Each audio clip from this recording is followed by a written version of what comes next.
कृष्ण भगवान की जय, श्री राधे कृष्ण भगवान की जय। श्रीमद् भागवत ततो भजतम माम प्रतिम सदान तो निश्चम जुष्मानश्च तान कामान दुखदार्श च गहन्नम।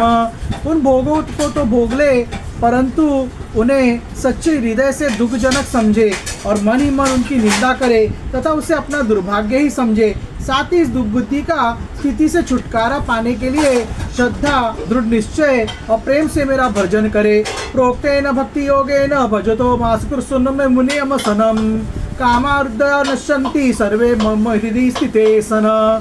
इस प्रकार मेरे बतलावे भक्ति योग के द्वारा निरंतर मेरा भजन करने से मैं उस साधक के हृदय में आकर बैठ जाता हूँ और मेरे विराजमान होते ही उसके हृदय की सारी वासनाएं अपने संस्कारों के साथ नष्ट हो जाती है। विदत्ते शिचंतन्ते सर्व संसाम यन्ते चासस्य कर्माणि दृष्टखिलात्मनि।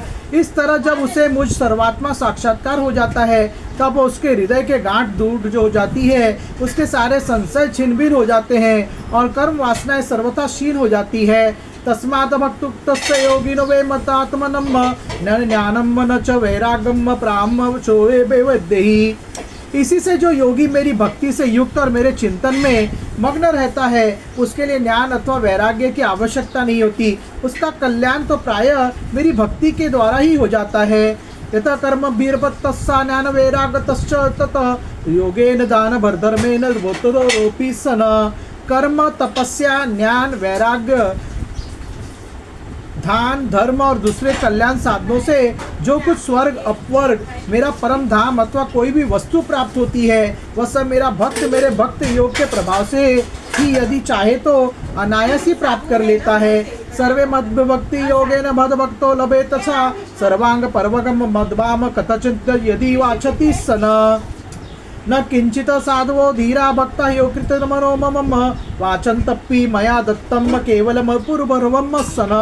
मेरे अनन्य प्रेमी एवं धैर्यवान साधु भक्त स्वयं तो कुछ चाहते ही नहीं। यदि मैं उन्हें देना चाहता हूँ और देता भी हूँ तो भी दूसरी वस्तुओं को तो बात ही क्या है, वे कैवल्य मोक्ष भी नहीं लेना चाहते।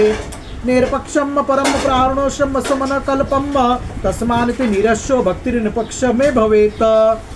उद्धव जी, सबसे श्रेष्ठ एवं महान निर्श्रेष परम कल्याण तो निरपेक्षता ही दूसरा नाम है। इसलिए जो निष्काम और निरपेक्ष होता है उसी को मेरी भक्ति प्राप्त होती है। न मैं कांतम भक्त नाम गुण दोष गुणाम साधु नाम समचित्ता नाम बुद्धे परमेश्वयाम।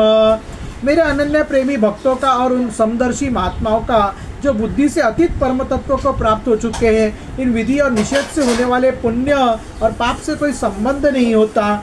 एवं एतान मद्युष्टान नुष्टन्ति में पदम क्षेमम विदन्ति मत्स्थानम ब्रह्मम परमम विदुवम।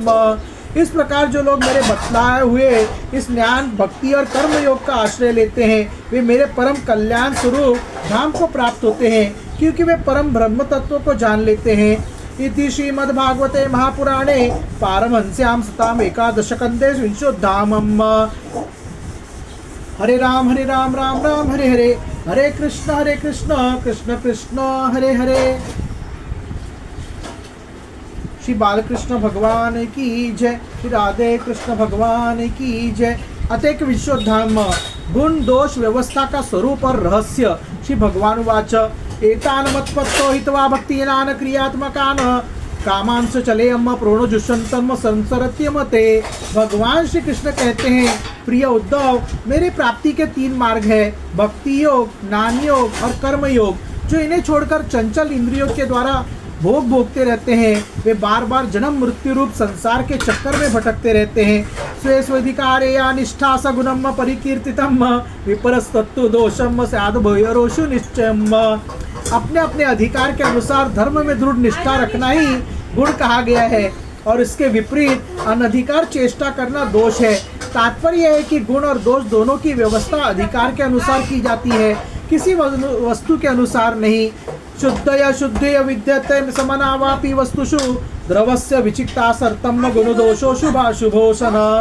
वस्तुओं के समान होने पर भी शुद्ध अशुद्धि, गुण दोष और शुभ अशुभ आदि का जो विधान किया जाता है उसका अभिप्राय यह है कि कि पदार्थ का ठीक ठीक निरीक्षण परीक्षण हो सके और उनमें संदेह उत्पन्न करने के ही योग्य है कि अयोग्य स्वाभाविक प्रवृत्ति को नियंत्रित संकुचित किया जा सके।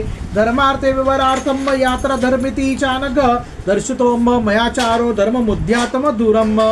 उनके द्वारा धर्म संपादन कर सके, समाज का व्यवहार ठीक ठीक चला सके और अपने व्यक्तिगत जीवन के निर्वाह में भी सुविधा हो। इससे लाभ भी है कि मनुष्य अपने वासना मूलक सहज प्रवृत्तियों के द्वारा इनके जाल में न फंसकर शास्त्रानुसार अपने जीवन को नियंत्रित और मन को वशीभूत कर लेता है। निष्पाप उद्धव, ये आचार मैंने ही मनु आदि का रूप धारण करके धर्म का भार ढोने वाले कर्म जड़ों के लिए उपदेश किया है। भूयमान निकलाशा भूतानम पंचधात्वम अब्रह्मस्तात्वरादिनाम शरीरा आत्मस्वरूपातम।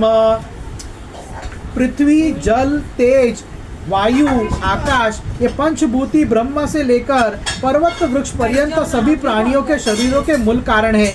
इस तरह वे सब शरीर के दृष्टि से तो समान है ही, सबका आत्मा भी एक ही है। वेदन नाम रूपानि विश्वामानि समयवशापि धातु शुद्धव कल्पन्ते एतशाम सर्व सिद्धे। प्रिय उद्धव, यद्यपि सबके शरीरों के पंचभूत समान है, फिर भी वेदों ने उनके अति अलग अलग नाम और रूप इसलिए बना दिए हैं कि अपनी वासना मूलक प्रवृत्तियों को संकुचित करके, नियंत्रित करके धर्म, अर्थ, काम, मोक्ष इन चारों पुरुषार्थों को सिद्ध कर सके। देश कालादिभिवानम वस्तनाम मम सतम गुण दोषो विधीयते निमार्थम की कर्मणाम। साधु श्रेष्ठ देश, काल, फल, निमित्त, अधिकारी और धान्य आदि वस्तुओं के गुण दोषों का विधान भी मेरे द्वारा इसलिए किया गया है कि कर्मों के लोगों की उच्छृंखल प्रवृत्ति न हो।